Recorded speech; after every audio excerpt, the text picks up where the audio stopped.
हम लोग cot x के बारे में बात करने वाले हैं। तो जैसे tan x में हम लोगों को पता है कि it is a ratio of sin x upon cos x, तो cot x क्या है, इसका उल्टा, ratio of cos x upon sin x। तो इसमें सबसे पहली बात तो ये है कि जब हम मैथमेटिक्स में क्या करते हैं, न्यूमरेटर अपॉन डिनोमिनेटर कुछ लिखते हैं, तो डिनोमिनेटर हमेशा क्या होना चाहिए, ज़ीरो नहीं होना चाहिए, बाकी कोई रियल वैल्यूज़ हो सकती है। तो ठीक है, ज़ीरो नहीं होना चाहिए क्योंकि वो डिफाइन नहीं होता है। ठीक है, हम लोग बात करते हैं y is equals to f of x which is equals to cot of x, and हमको पता है कि cot x is equals to cos x upon sine x. ठीक है, तो मुझे क्या करना है इसमें, सिंपली मुझे ये लिख देना है कि sine x should not be equals to zero. अब मुझे साइन एक्स का ग्राफ देख करके ये पता करना है, या साइन एक्स की वैल्यूज़ देख के पता करनी है कि साइन एक्स कब कब ज़ीरो होता है। ठीक है, तो क्योंकि मुझे एक्स की फाइंड आउट करनी है वैल्यू, जब एक्स वो नहीं होना चाहिए जिससे साइन एक्स वैनिश हो जाए, तो वो नहीं होना चाहिए। उसके लिए मुझे क्या पता करना पड़ेगा कि एक्स कब कब, मतलब x की कौन सी वैल्यू पे sin x ज़ीरो होता है। तो हमको ग्राफ से भी पता है कि, ग्राफ से हमें क्या पता चलता है, ग्राफ से हमको पता चलता है कि 0 पाई, और ये कौन सा इंटरवल है, 2 पाई 3 पाई। ठीक है, इस तरीके के पॉइंट्स पे क्या होता है, ज़ीरो आ रहा है साइन, ये साइन x का कर्व है। ठीक है, ज़ीरो आ रहा है कर्व।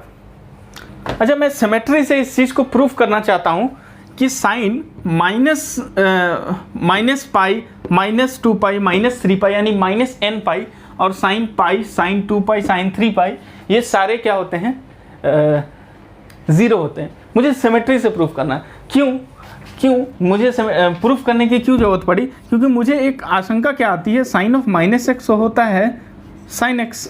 ठीक है, अब माइनस साइन एक्स होता है, तो साइन ऑफ -x तो होता है माइनस साइन एक्स। तो मुझे ऐसा लग रहा है कि साइन माइनस पाई और साइन पाई में ज़ीरो होगा या फिर कुछ और आएगा। लेकिन आप तो बोल सकते हैं कि ये बेवकूफ़ी भरा सवाल है।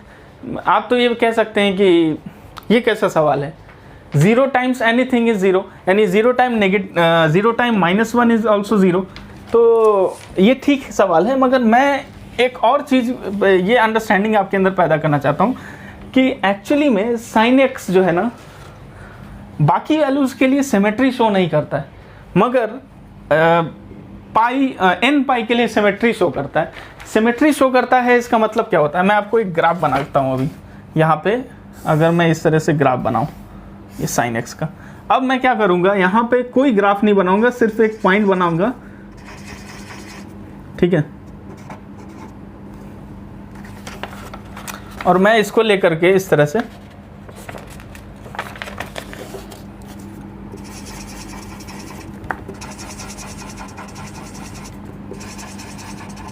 ठीक है, तो मुझे एक छाप पड़ चुका है यहाँ पे, एक मिनट, ये छाप को मैं और डार्क कर लेता हूँ।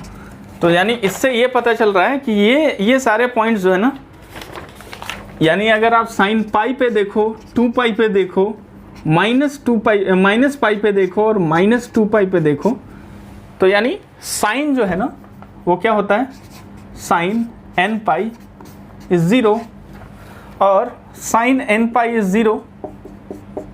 और क्या मुझे पता चलती है कि n क्या हो सकता है, पॉजिटिव भी हो सकता है, 0 भी हो सकता है, नेगेटिव भी हो सकता है।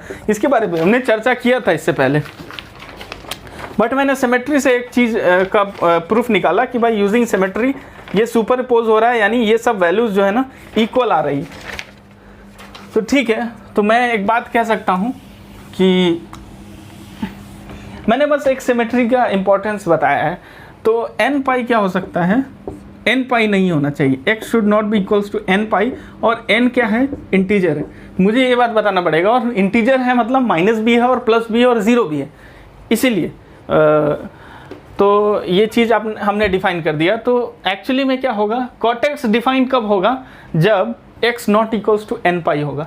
तो ये चीज़ मुझे समझ में आ गया। अब नॉर्मल जैसे हम सब लेक्चर में क्या करते हैं, एक वैल्यू निकालते हैं जो भी नेसेसरी वैल्यूज़ हैं वो निकालते हैं, उसके बाद हम ग्राफ प्लॉट करते हैं। तो आइए हम लोग करते हैं वैसे ही। तो मैं यहाँ पे x और cot x की वैल्यू लेता हूँ, ठीक है, x और cot x की वैल्यू। तो मैं क्या करूँगा, मुझे पता है कि मुझे सबसे आसान चीज़ें निकालनी है बाहर, और एक और यहाँ पे मैं लिख देता हूँ cot x is equals to cos x upon sin x। और मैं बात कर चुका हूँ x should not equals to n pi, और क्या है, n इंटीजर है, ठीक है। आप कह रहे हैं कि इतनी सारी बातें क्यों करते हो सर, तो मैं कहूँगा कि हाँ, मैं इतनी सारी बातें इसलिए करूँगा क्योंकि मुझे इन जनरल बात करना है, और मैं सिर्फ और सिर्फ एक क्वाड्रेंट को लेके नहीं चल रहा हूँ या फिर एक पर्टिकुलर कर्व को लेके नहीं चल रहा हूँ। मैं पूरे के लिए जब डिफाइन कर रहा हूँ, यानी sine minus infinity to infinity, यानी रियल नंबर के लिए मैं जब बात कर रहा हूँ x की वैल्यू पे, तो हमको क्या करना पड़ेगा, यानी जिसका डोमेन रियल नंबर हो, तो इतनी बड़ी जिम्मेदारी हमारे पास है, तो इन सब चीज़ों को डिफाइन करना पड़ेगा। खैर, तो ये एक जनरल चीज़ हो गया हमारे पास, ये हमारे पास मिल चुका है, इसका डिस्कशन भी हो चुका है। तो x is equals to cot x upon sine x।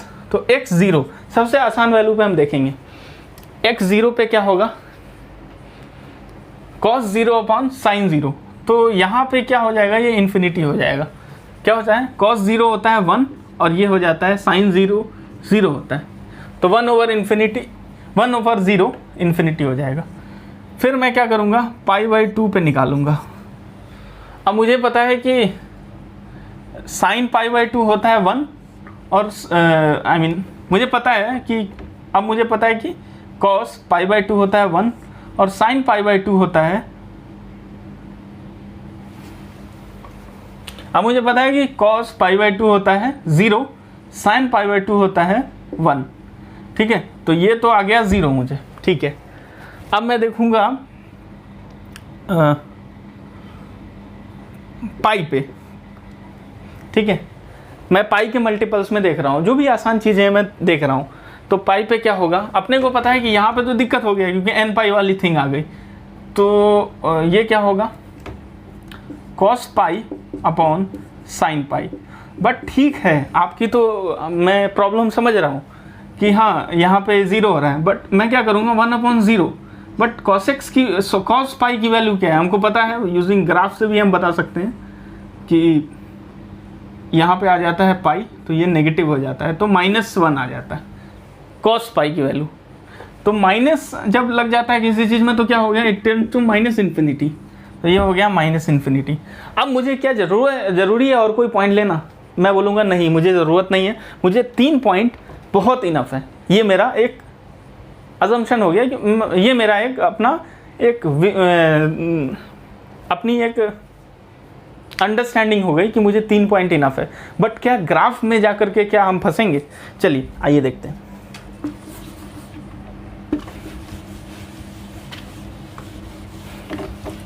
cot x का ग्राफ हम कर रहे हैं, ठीक है।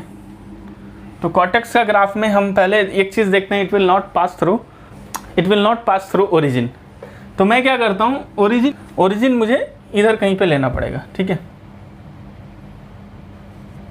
0।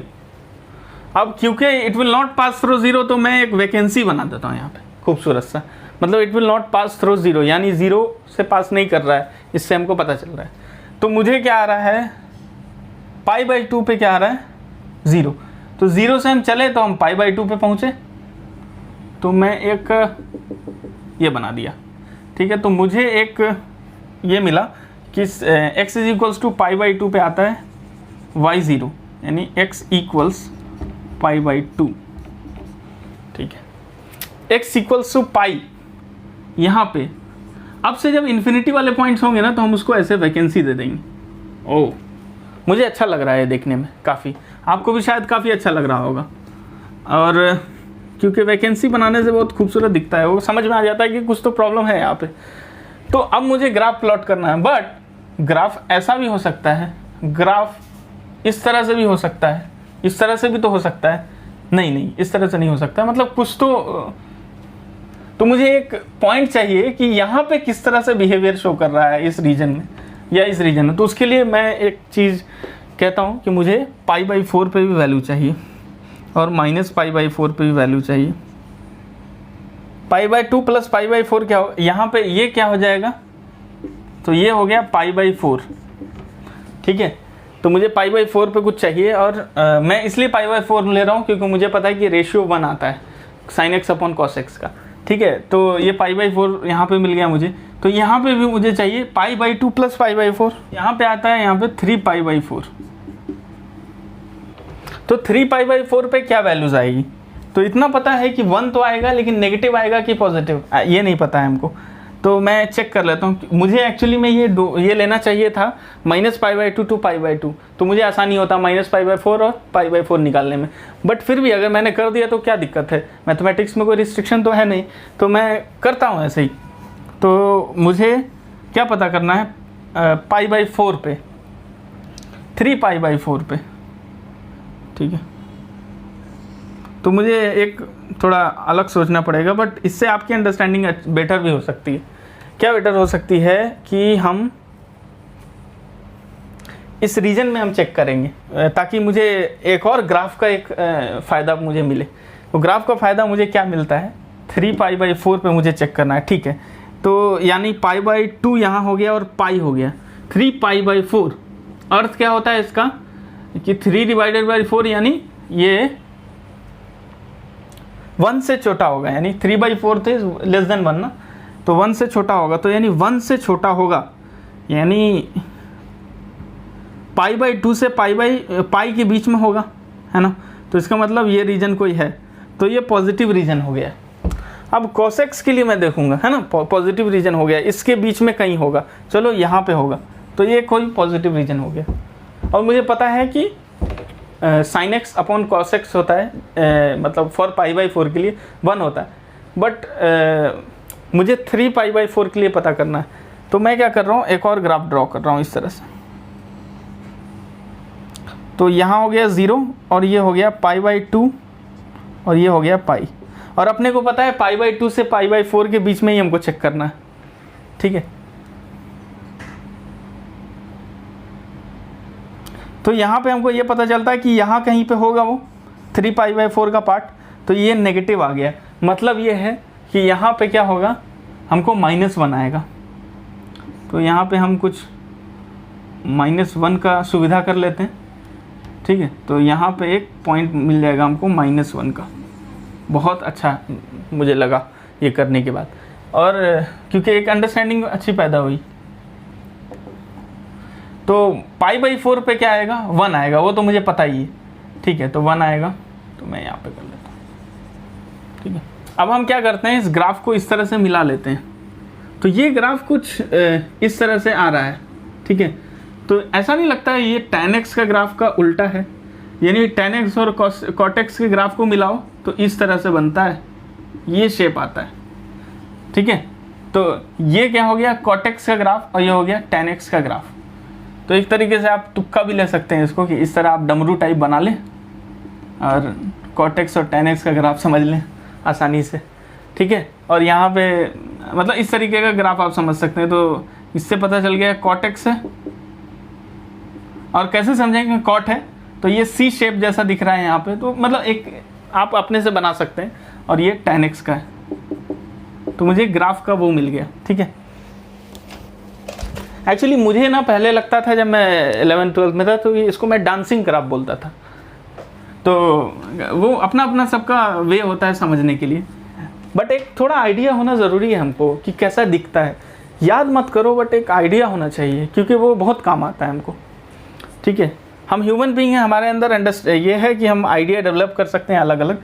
तो अब जो क्या है, 0 हो गया, यहाँ पे π/4 हो गया, और यहाँ पे लास्ट में क्या लिखा है मैंने, 0 to पाई में ले रहा हूँ मैं, ठीक है। तो मेरा ग्राफ ऐसा कुछ बना, और मुझे पता है कि पाई पे क्या हो रहा है, -∞, यानी ऐसे टेंड कर रहा है।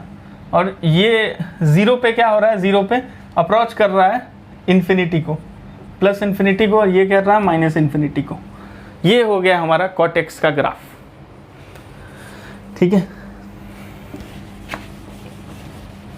तो बीच का पार्ट थोड़ा सा लेंदी हो गया, वो π/4 को लेके चाहिए, तो आप उसको स्किप कर सकते हैं। अब कैसे स्किप कर सकते हैं, आप तो आ चुके हैं यहाँ पे, तो अब पॉसिबल नहीं है। ठीक है, तो अब हम डोमेन रेंज की बात करेंगे, डोमेन की बात करेंगे और रेंज की बात करेंगे। पहले हम रेंज की बात करेंगे, बाद में डोमेन पे आएंगे। रेंज क्या है? रेंज मतलब आउटपुट हमको क्या मिला जब हम कुछ पुट किए, तो आउटपुट क्या मिल रहा है, हमको देख के लग रहा है कि y की सारी वैल्यूज मुझे मिल रही है। जब y की सारी वैल्यूज मिल रही है मतलब क्या हुआ? सारी वैल्यूज मतलब क्या होती है? Real number. यानी सारी वैल्यू मतलब होती है -∞ टू इन्फिनिटी, और ये होता है रियल नंबर। ठीक है, इसको रियल नंबर हम कहते हैं। तो रेंज हमारा क्या हो गया? Real number. रेंज हो गया रियल नंबर। ठीक है, डोमेन की बात करेंगे। तो डोमेन क्या होगा?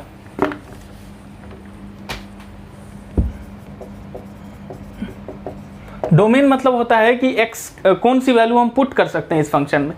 तो कौन सी वैल्यू पुट कर सकते हैं, से बेटर है कि हम ये पूछ लें कि कौन सी वैल्यू नहीं पुट कर सकते हैं और उसको सारे नंबर में से माइनस कर देते हैं। सारे नंबर मतलब रियल नंबर, है कि नहीं?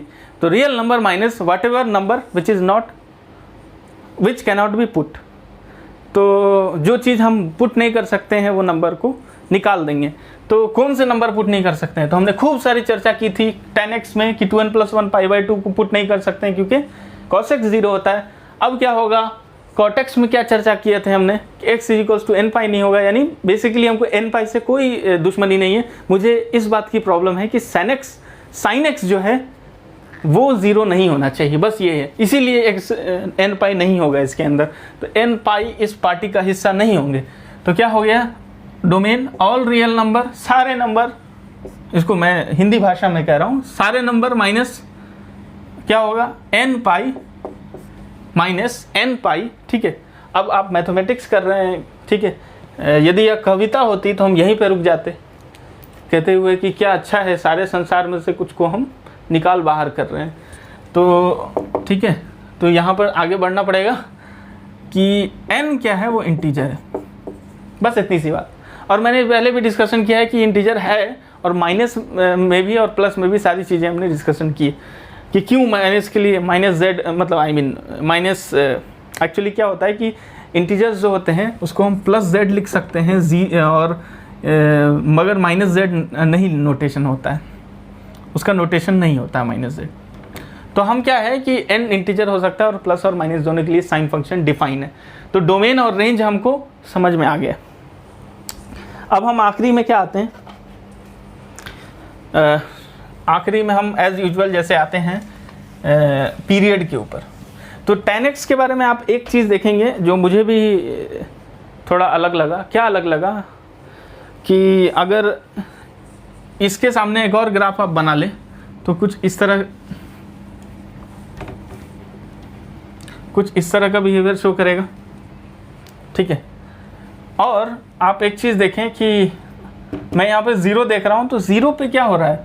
इन्फिनिटी भी आ रहा है और -∞ भी आ रहा है। क्या आपके पास इसका जवाब है? ठीक है, तो इसीलिए हम पिक्चर वाले रूल से हम नहीं कर रहे हैं इसको। ठीक है, यदि आपके पास कोई जवाब है इसका तो हमको ज़रूर कमेंट में बताएं, क्योंकि मुझे प्रतिभा वाले बच्चे काफ़ी पसंद आते हैं, जिनको बहुत रुचि होती है। रुचि होना ज़रूरी है सब्जेक्ट में, दिल से पढ़ना चाहिए किसी भी चीज़ को। ठीक है, और मैथमेटिक्स में तो ज़रूरी है अंडरस्टैंडिंग। खैर, अब हम लोग पीरियड की बात करेंगे। तो मैंने क्या किया था पिछली बार, उसी वो ऐसा अभी भी वैसा ही करते हैं। ठीक है, तो मैं क्या करूँगा, अब मैं क्या करूँगा कि 0 to π तक लूँगा वैल्यूज़, और मैं देखूँगा कि -∞ to ∞ सारे नंबर्स आ रहे हैं कि नहीं। और फिर मैं क्या करूँगा, π से लेकर के 2π तक देखूँगा कि सारे नंबर्स आ रहे हैं कि नहीं। ठीक है, तो मैं cot 0 लेता हूँ। तो यहाँ पे तो मुझे पता है कि cot 0 क्या हो रहा है? इन्फिनिटी को टेंड कर रहा है, प्लस इन्फिनिटी को। cot ये क्या है? π/2 पे हमको यहाँ देखने को मिल रहा है कि ये तो 0 है। ठीक है, cot π पे ये हमको पता चल रहा है कि -∞ है, यानी इस पीरियड में हमको सारी वैल्यूज़ मिल रही है -∞ to ∞, सारे वैल्यूज़ मिल रही है। अब मैं दूसरा पीरियड की बात करूँगा, दैट इज़ दिस थिंग, ये वाला सेकेंड, ये हो गया फर्स्ट, वेरीफाई करूँगा। अब मैं क्या करूँगा, कॉट पाई पे देखूँगा, ये क्या हो रहा है, नेगेटिव इन्फिनिटी हो रहा है। कॉट 3π/2 पे देखूँगा, ये क्या हो रहा है, कॉट 3π/2 यानी साइन यानी कॉस 3π/2 अपॉन साइन 3π/2, तो इसकी वैल्यू 0 आएगी। कॉट 5π/2, तो ये क्या आएगा,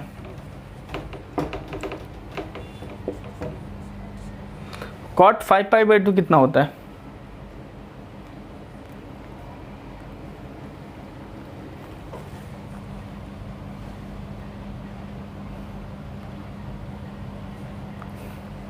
तो इसको देखने के लिए हम क्या कर सकते हैं, एक ग्राफ ड्रॉ करेंगे। अगर आपको पता है तो अलग बात है, बट एक ग्राफ ड्रॉ करना चाहिए हमको। तो ये हो गया π/2, ये हो गया क्या हो गया 3π/2, ये हो गया 5π/2। तो sin 5π/2 होता है 1। अब cos 5π/2 क्या होता है ये देखना पड़ेगा, cos 5π/2 क्या होता है ये देखना पड़ेगा। तो हम क्या करेंगे, तो ये हो गया 0, ये हो गया π/2 और ये हो गया 3π/2 और ये हो गया 5π/2।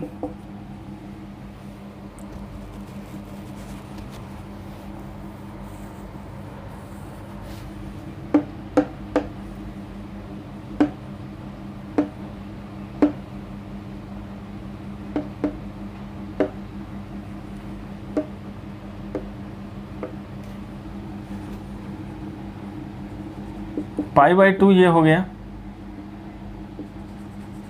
दूसरा क्या हो गया ये 3π/2 और ये क्या हो गया 5π/2, ठीक है। और यहाँ की क्या हो गया π/2 3π/2, ये हो गया 5π/2। तो ये हो गया हमारा कॉट 5π/2 जो होता है वो इन्फिनिटी होती है। तो यहाँ पे एक मुझे पॉजिटिव इन्फिनिटी की वैल्यू मिल गई। तो मुझे इस पाई इंटरवल पे पाई के डिफरेंस में, यानी कि 2π - पाई कितना होता है, पाई के डिफरेंस में -इन्फिनिटी टू इन्फिनिटी सारी वैल्यू मिल गई। अब कुछ नहीं मिलेगा मुझे, अब तो मिलना पॉसिबल ही नहीं। जब मुझे सारी वैल्यू मिल गई तो अब क्या बचा। Similarly pi -0 pi -infinity to infinity सारी वैल्यू मिल रही है, यानी इसका पीरियड क्या होगा। तो मैं लिख लेता हूं यहाँ पे, कॉटेक्स का पीरियड क्या होगा, कॉटेक्स का पीरियड होगा इक्वल्स पाई, यानी पाई के इंटरवल पे रिपीट करेगा। तो इस तरीके से ग्राफ होता है अपना ट्रिग्नोमेट्रिक फंक्शंस का। तो मैंने sin x का ग्राफ दिखाया, cos x का ग्राफ दिखाया और tan x का ग्राफ दिखाया, cot x का ग्राफ दिखाया।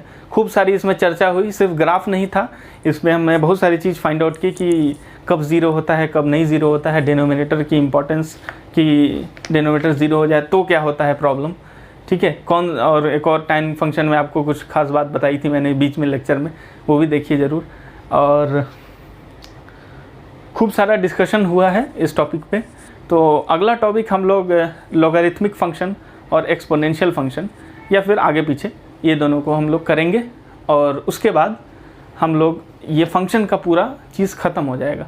ये ख़त्म होने के बाद हम लिमिट स्टार्ट करेंगे थोड़ा, उसके बाद कंटिन्यूटी रहेगा, फिर कंटिन्यूटी चैप्टर रहेगा, यानी लेसन कंटिन्यूटी। उसके बाद क्या होगा,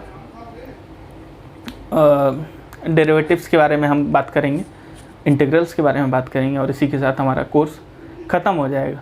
तो कोर्स क्या हो रहा है, एक्सटेंड होता जा रहा है काफ़ी, क्योंकि चीज़ें बहुत ज़्यादा आ रही हैं और लंबा हो रहा है कोर्स इसीलिए। लेकिन जितना लंबा हो उतना आपके लिए अच्छा है। और हम लोग कोशिश करेंगे कि इसका जो है ना एक नोट्स भी प्रोवाइड कर दें, ताकि आपको आसानी रहे रेफरेंस लेने में कि क्या क्या चीज़ें पढ़ाई गई एक साथ कभी लाइफ में, बिकॉज ये लाइफ लॉन्ग प्रोसेस रहेगा मैथमेटिक्स इन फिज़िक्स। वो कभी ख़त्म नहीं होने वाला। इन जनरल एक्चुअली में ये मैथमेटिक्स इन फिज़िक्स है कोर्स, मगर मुझे नहीं लगता है कि मैं किसी भी पर्टिकुलर चैप्टर को बहुत कम पढ़ाया हूँ। इनफैक्ट मतलब मैं कोशिश किया हूँ कि डेप्थ में सारी चीज़ों को जाया जाए, यानी कंसेप्ट वाइज या कोई एक टॉपिक वाइज मैंने उसको कंप्लीट किया है। मैथमेटिक्स में भी उतनी ही रहता है एक टॉपिक में जितनी थ्योरी यहाँ पे पढ़ाई गई है, और कुछ कुछ क्वेश्चंस भी किए गए। तो आपको अगर ये अच्छा लगता है तो आप इसको सब्सक्राइब ज़रूर करें चैनल को, और शेयर करें लोगों से कि भाई ये एक कोर्स लगा है, और कमेंट करके ज़रूर बताएं कि मेरा कैसा है एक्सपीरियंस आपको easy to go with physics मतलब चैनल में, ताकि हम लोगों को भी पता चले कि हम लोग जब हम कहते हैं जिसमें आप भी इंक्लूड होते हैं, और एक रियल नंबर है जिसमें मैं भी इंक्लूड होता हूँ और आप भी इंक्लूड हैं, ठीक है। तो हम लोग देखें कि हम लोग किस तरह आगे बढ़ रहे हैं, हमारा ग्राफ माइनस इन्फिनिटी को जा रहा है या इन्फिनिटी को जा रहा है, ये भी देखेंगे। तो इसी के साथ हम आज के लिए बाय बाय कहते हैं, और नेक्स्ट लेक्चर हम लोग एक्सपोनेंशियल और लॉगरिथम के ऊपर देंगे। Thank you so much.